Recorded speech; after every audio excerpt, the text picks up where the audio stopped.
Здравствуйте. Сәлеметсіз. Саламатсыз. Исемегез ничек? Зуфрат. Зуфрат. Сиз кайсы яклардан буласыз? Астраханский татарин. Астраханский татарин. Ля-ля-ля-ля-ля-ля. Скажите, пожалуйста, вот сегодня мы с вами на мероприятии, посвященном раскрытию татарской истории. Мгм. Расскажите, вы вообще что-то слышали ранее о данном мероприятии и что ждете от него? О данном мероприятии я слышал только через соцсети, видел объявления. Что я от него ожидаю? Как раз-таки раскрытие тематики заявленной, потому что вопрос такой татарской идентичности на самом деле для меня очень актуальный. Поэтому я и здесь сейчас. Очень интересно послушать как раз знатоков, в части истории, как я понимаю. Вот. И, в принципе, может, еще кто-то что-то интересное скажет. Как раз-таки это важно именно для моих личных размышлений в контексте меня, моей личности через призму в целом культуры татарской. Это вот сейчас как раз я вот об этом думаю, у меня такой период жизни, и это для меня актуальный вопрос. Вы недавно пришли к тому, что вам так важно стало вот свою идентичность изучить, не знаю, проявлять именно через татарскую призму, через татарскую культуру? Я хочу решить для себя именно сколько во мне влияния именно татарской культуры в моей личности. И пока для меня вопрос еще открытый, нерешенный, поэтому я вот сейчас в поисках как раз этого. Интересно. А вы успели здесь с кем-то пообщаться, быть может? Очень много молодежи сегодня. Может, попробовали вкусняшки какие-то, татарские угощения? Ничего не попробовал, я не голодный пришел. Вот. И так есть некоторые знакомые мои люди, да, в целом. Но большинство людей, да, незнакомые. Я сам по себе один пришел, в первую очередь, как раз послушать. А вот расскажите, в Астрахани вообще много татар? Не знаю, как сейчас, но вообще был, что второй по численности народ в Астраханской области. Но Астраханская область, она такая...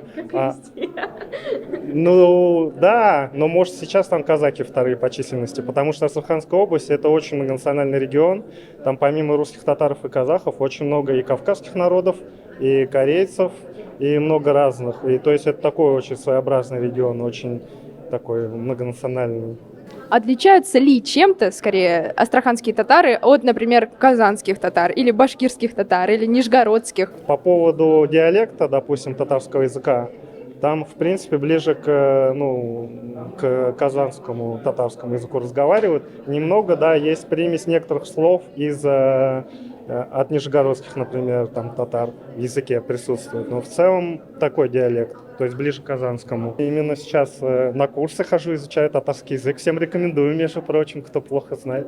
Куда ходите? В ТКЦ? Да, в ТКЦ, да. Проводит Альбина Валиева. Заслуженный преподаватель татарского языка, и хожу вот к ней на курсы. Как называете маму с папой? Меня без Они Они ати, да. Ага, у нас вот, например, в Башкирии, несмотря, неважно, там, татары, башкиры, в разных, скажем, местностях разные диалекты, поэтому кто-то говорит там инакей, этакей, ну, понятно, там, эсей, отай, это на башкирском будет, этакей, этакей, эсакей, энкей, эткей.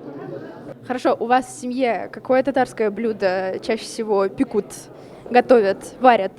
Наверное, баурсак будет. Да? Чак-чак редко, потому что не очень сладкое любим в семье. Вот. Эшпешмак тоже часто. Бишбармак? Ну, бишбармак в том числе, да. Особенно на праздники. Исәмсез. Исемегез? Ильдар. Кайсы яклардан буласыз? Родом из Нижегородской области. Ага, аңлашылды. Ильдар, мы вот сегодня собрались на мероприятии, посвященном татарской истории, истории татарского народа. И откуда вы узнали вообще об этом мероприятии и чего ожидаете? Расскажите, пожалуйста. Я случайно видел новость в интернете, поэтому решил все-таки посетить данное мероприятие, более глубоко познакомиться с историей своего народа, возможно, что-то узнать новое и просто встретить новых людей. Хорошо ли вы знаете историю своего народа? Как раз таки, я думаю, данное мероприятие и помогает, чтобы глубже познакомиться и также встретить соотечественников. Хайырлы кич, кадрлы дуслар. Добрый вечер, дорогие друзья! Рада приветствовать вас на нашем уникальном вечере, в котором мы окунемся в историю татар, проверим вас на смекалку, запоминание информации и удачливость. Как вы могли заметить, у нас сегодня особенный формат мероприятия. Томить не будем. Уверена, многим интересно познакомиться ближе с форматом открытого диалога. Но сначала наш специальный гость Камиль Алимович Аблязов подготовил для вас небольшую лекцию. Наша история была закамуфлирована тщательно. Она не изучалась. Мы не знали места своего, наших предков зарождения. Когда появилось самоназвание татары, нас причисляли, кто знает наш строй, 1917 год, знаете, революция. И большинство историков татарских и других наше самоназвание, название татары переводили в национальность, вот рождение татар и все остальное. Это вот почти 2000 лет назад появилось название татары. Большой Хинган, то, что вы знали, он граничит с Амуром, с нашей речкой, с российской. Это китайский хребет, вот где мы зародились, наши рода. Татары были в составе союза Сюнну, были под древними именами, не под татарами, жуны. Но в любом случае китайцами зафиксировано союз более 20 народов во главе с Сюнну. Следующим этапом наше зарождение переходит плавно в Жужанский каганат, в котором мы уже официально фигурируем под названием татары. Это впервые найдено в источниках Китая. Само название «Письмо одного мятежника», князя, с другому соседу, говорит, пока ребята с Северной Вы, Табгачи, воюют с татарами, давай, говорит, захватим другое царство. Это письмо зафиксировано в династийной хронике, мы там появляемся под именем татары. Татань, татары, да-да, это многие, может, даже знают, не знают, вот смотрите. Следующим этапом в составе Жужанского каганата мы были основным населением и основным войском. Здесь официально по источникам мы дали правящему роду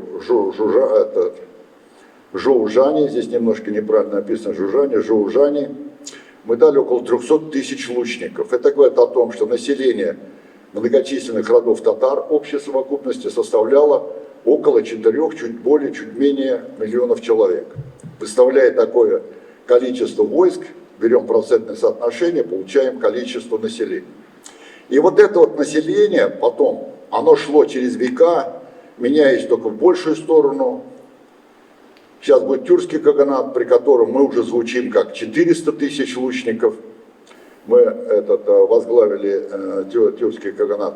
В Центральной Азии, это вот наше место зарождения, мы прошли в составе многих каганатов. Тюркский, вы наверняка все это слышали, знаете, уйгурский каганат. И только в 750 году было создано первое татарское государство татар 9 родов. Вообще это второй тюркский государство. А там было у нас 9 родов. Пропустили. Было создано государство татар 9 родов, официально руника есть на камне, все есть. И мало кто знает, что государство 9 татар, с которым интенсивно боролся тюркский каганат, оно и привело к краху тюркский каганат. Мы его, так сказать, плодотворно, спокойно разрушили. Тюркский каганат, чтобы вы знали, существовал всего-навсего 28 лет. А мы живем и сейчас. Тюрков нет, мы живем. Обратите внимание на то, сравните его возраст и как он легко оперирует этими датами. И второе, обратите внимание на то, как он рассказывает. Он рассказывает это так, как будто он прямо вот сейчас переживает вот эту древнейшую историю, о которой никто из нас, включая профессиональных историков, практически ничего не знает. Вот вам, молодежи, это будет очень интересно. На манеру его лекции. Все историки, которые вы знаете, ни одного листа про татар не переведено. Мы нас оставили здесь, причем никто не знал, и я в том числе потом как-нибудь расскажу, как я вообще дошел до Китая. Нас оставили здесь, и сюда пришли какие-то там, кого вы только не слышали. Кемаки, кипчаки, А можете сказать про эту линию более точно, что это за линия? Все сейчас скажу. И вот, знаете, нас здесь оставили, слово татар, название татар, как будто у нас никогда не было. И туда ушли какие-то кипчаки, печенеги, там кого только нет, агузы и все остальное. К сожалению, это не так. Ну вот, дошло до того, что мы наконец-то в этом разбираемся. Эта линия, здесь, вот это государство 9 татар, вот за это пространство жизненное сражалось, ну, 750 года, ну, с момента, наверное, скорее всего, тюркского каганата, я так пока беру 750, время регистрации, и практически до исхода отсюда, в 1160 году мы окончательно ушли. Значит, смотри, здесь мы за это пространство сражались с династией Ляо, с династией Цзинь, Журжения, Кидани, кто знает. Очень долго здесь. И нас все-таки выдавили они. А эти татары, которые здесь сейчас, государство татар, и особенно вот это Томск, Барабинская степь, Иртыш, Тобольск, они ушли отсюда, будем говорить, первым этапом, назовем это дело, где-то они ушли во время второго тюркского каганата, 681 год, и выдвинулись и во время особенно нашего противостояния с уйгурами. Оно было ожесточенным, по-серьезному. И там еще был каганат Сюянт, это сразу все не расскажешь, я вам пока так расскажу, чтобы вы знали. С ними было очень большое противостояние, хотя мы им помогли каганат создавать. И часть наша ушла ранее нас. Но это те же самые татары наши, часть родов ушла туда. А мы ушли, в смысле не мы, может быть и там первые были. А эти татары ушли только, сейчас мы увидим года, в 1160 году, когда уже империя Цзинь вот, окончательно нас сдвинула, и мы спокойно перешли, грубо говоря, в свое же государство. Это второе государство татар, которое было создано. Заметьте, здесь ни монголов, никого нет. Часть родов татарских осталась на месте. Сильные рода найманы, меркиты, кирииты остались здесь. Кстати, потом как я расскажу, как-нибудь из какого рода мать была Чингисхана, из какого рода отец, не мать Чингисхана, из какого рода отец его старшего сына Джучи, который возглавил Имайки государства татар в 1207 году. Это следующим этапом. Вот таким образом, ребята, название татар и рода татар сдвинулись вот на эту территорию. Здесь агузы, это тюрки и будущие азербайджанцы и тюрки. Здесь вот карлуки, Каракитай на месте караханидов, которые приняли ислам. Они были нашими соседями в течение там, более 300 лет, приняли ислам. Единомоментно 2 миллиона человек приняли ислам. Как мы потом тоже сделали, потом расскажу, почти похоже. И вот начался рост будущее, так сказать, государства Чингисхана. А откуда вообще взялась эта карта? Это результат проработки нескольких сотен источников, восточных источников, персидских и в первую очередь китайских, которые Камиль Фени проработал один. Проработал один, он один. Не институт научный, не целая группа какого-то исследовательского центра, а он один проработал несколько сотен источников с упоминанием татар. В основном на китайском и также на других восточных языках. Поэтому карта не просто рисовалась вот так вот. Конечно, предыстория всех этих рисунков, она, допустим, границы, многие мы сняли с китайских атласов, уточняли, сняли, но они совпадают все, да и границы наши, это максимум несовпадение, там, плюс-минус, там, ну пусть 50 километров. Это копейки по сравнению с историей. Это максимально. Якуты ушли тоже где-то в 600-х годах, когда второй тюркский каганат создавался, они ушли на это прежнее место. У нас есть карта дорог, там нарисовано тоже. Но мы сдвинулись вот сюда. Дальнейшая судьба нас связывает. Вот сейчас вырастает государство Чингисхана. Дальнейшая судьба. Это мы связаны с Джучи-ханом были. И потом с его сыном Бату-ханом. Тормози, Саша, я расскажу про Джучи-хана. Тормози. Нам повезло, конечно, по жизни, если так уж говорить откровенно. Джучи-хан происходит. Была очень интересная история с Чингисханом. Его отец украл знатную татарку, беременную. И в этот же буквально год родился Чингисхан. 1155. Обратите внимание, потому что в этих поисках вы всегда найдете год, который стали теперь приписывать специально, ну потом как-нибудь. А родился в 1155-м, это и китайские источники, и Рашид-1.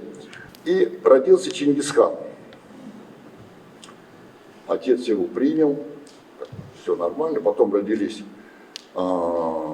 другие дети. А вот Чингисхан, когда взял молодую, еще не женились, но все знали, что это любовь, все, эту жену выкрали татары, сделали ей сына и отдали прям с сыном ему, с Джучи. Он принял этого сына тоже. И вот нам повезло, так как вся степь, конечно, знала историю рождения Джучи и Чингисхана, и он приходит к татарам. Это единственное место, где не было никаких войн, единственное. Потому что самое мощное войско, выдвинувшееся на это место, здесь, чтобы вы понимали, выдвинулось не просто там зеленое пятно, сюда выдвинулись все татары, а это около 3–3,5 миллионов человек. Самое мощное войско, и воевать ему, Чингисхану, было с ними тяжело, но как. И Джучи-хана они приняли, там есть легенда, что он провел очень много разговоров, все, и они его избрали ханом, и спокойно, без войны, в отличие от киргизов. Хан потом их, пришлось ему их, конечно, пару раз утихомиривать, даже во время среднеазиатского похода. Но в любом случае, с ханом, грубо говоря, нам повезло, и татары сохранились вот в этой массе. И следом, в 27 году,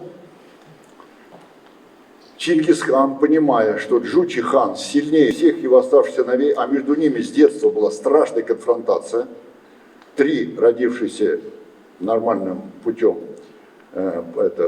Чагатай, Угидей и Талуй, страшно воевал, до драк, до поножовщин доходило с Джучи-ханом. Это, кстати, отражает Джузяне, непереведенный источник, который вот мы перевели. И он понимал, что если он сейчас... власть передавалась по старшинству, то есть досталась бы Джучи-хану. Он понимает, что он бы убил всех сыновей, он приказал его убить, и поехал в Гидей с Чагатаем, и его убили около Алматы, Астаны, есть такое Боровое, Щучинск. Вот он там на охоте, они его там и убили. Но поставили малолетнего Бату-хана, думая, что он не справится. И вот дальше Бату-хан мгновенно уходит дальше к нам туда, на Айлык, на Укек, под Саратов, делает стоянку. Первую стоянку в районе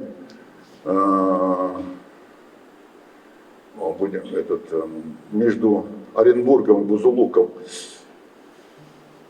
Первая стоянка и вторая, правда, отдых был Айлык. И вот с этого места Бату-хан,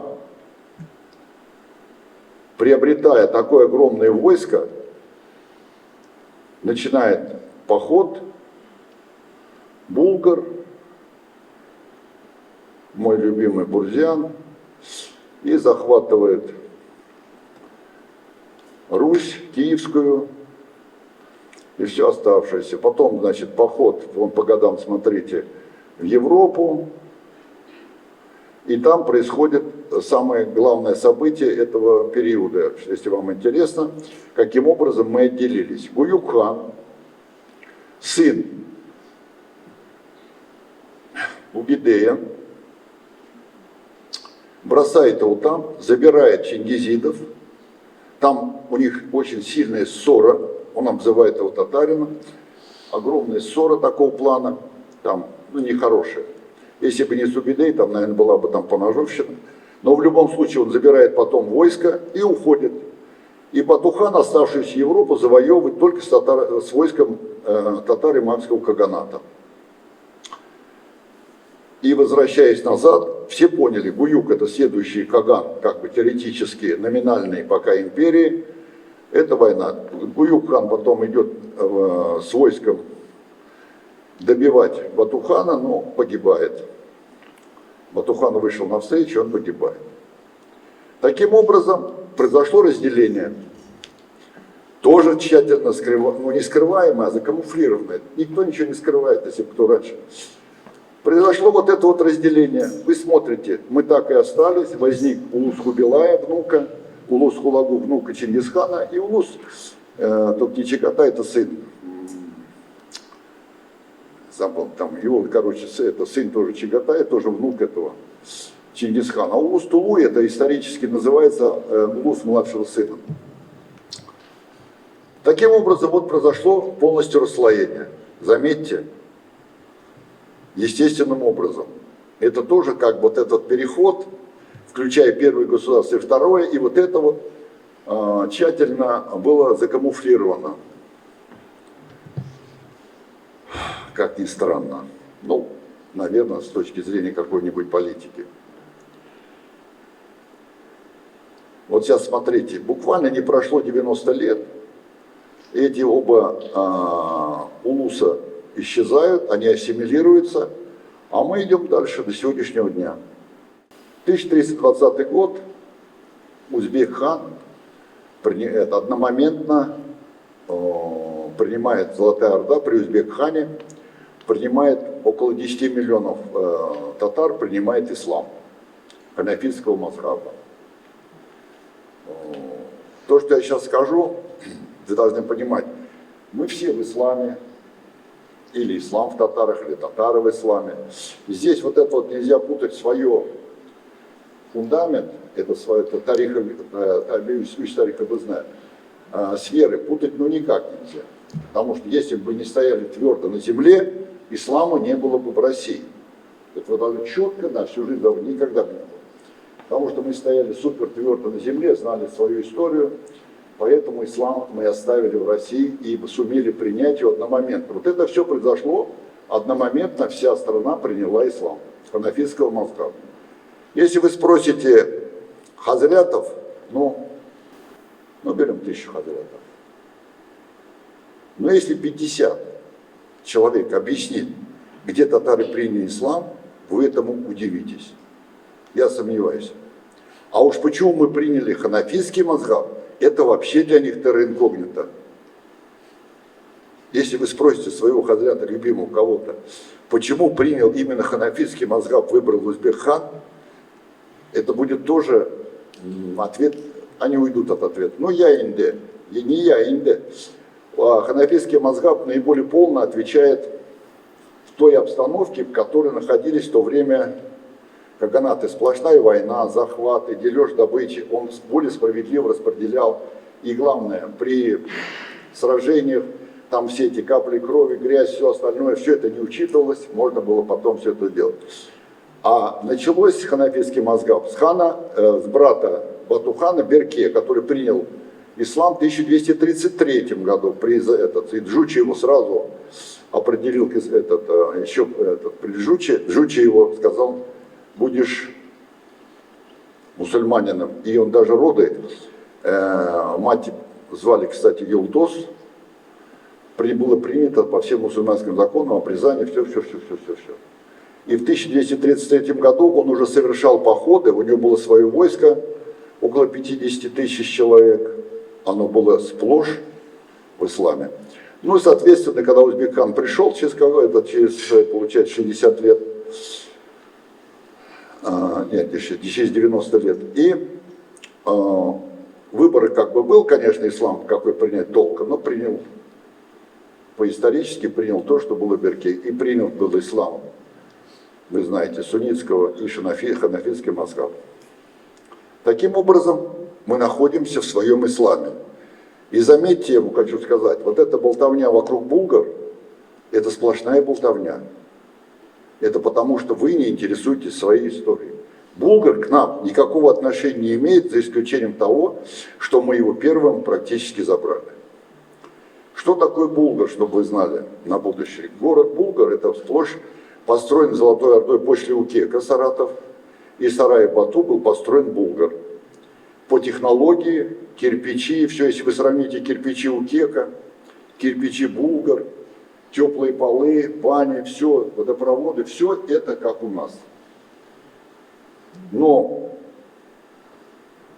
пусть будет так, никакого отношения булгар, принятый исламом, ислам, принятый булгаром, к нам никакого отношения не имеет. Когда мы его там забирали, этот булгар, там даже мечети практически не было. Были только деревянные здания из бревен там. Причем при взятии его часть булгар вообще в леса убежал. И они смогли выставить войско в районе 5000 человек. Это означает, что у них было население, ну максимум 75 000 человек. Это чтобы вы понимали, вот это вот, почему нас перенаправляют на булгар. Ну здесь чисто, чтобы отвлечь нас от собственной истории. Чтобы проще вам сказать. Чтобы отвлечь нас от собственной истории.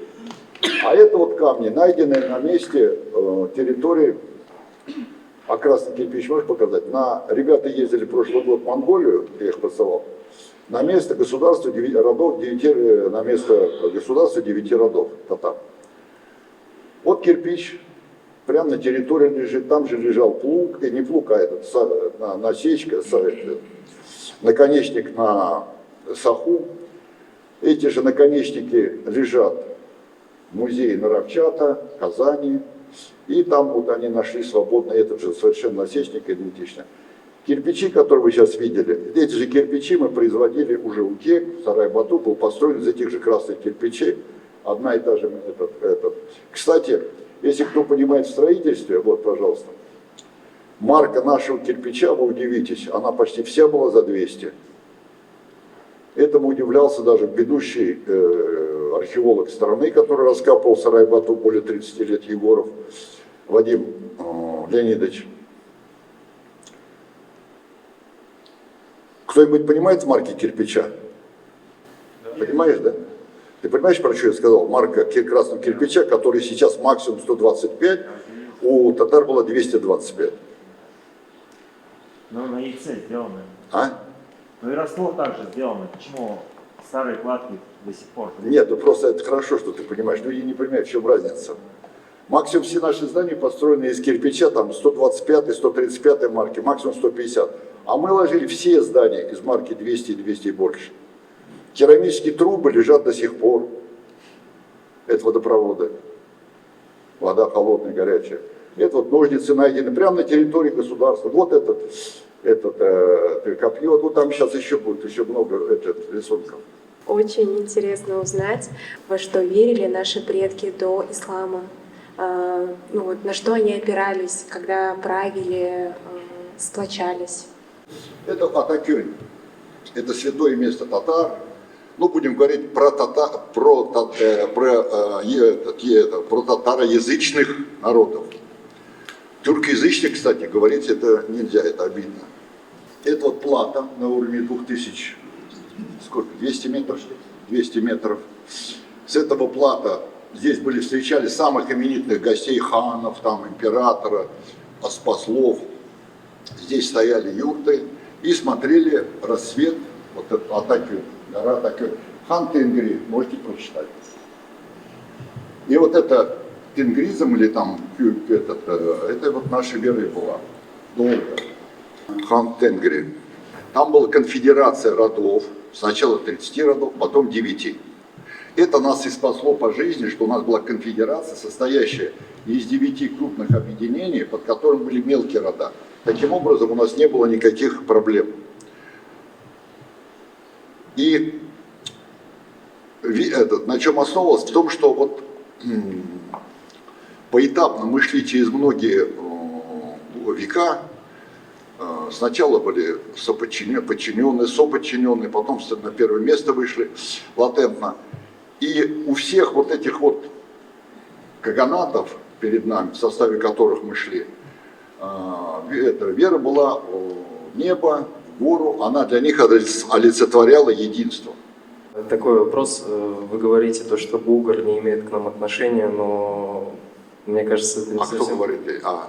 Потому что в этногенезе татарского народа ведь Булгария волжская принимала участие, так как можно посмотреть даже на фенотипы татар, которые встречаются, там очень много людей с достаточно финно-угорской или славянской внешностью порой даже, и, следовательно, говорить о том, что это не наша история, мне кажется...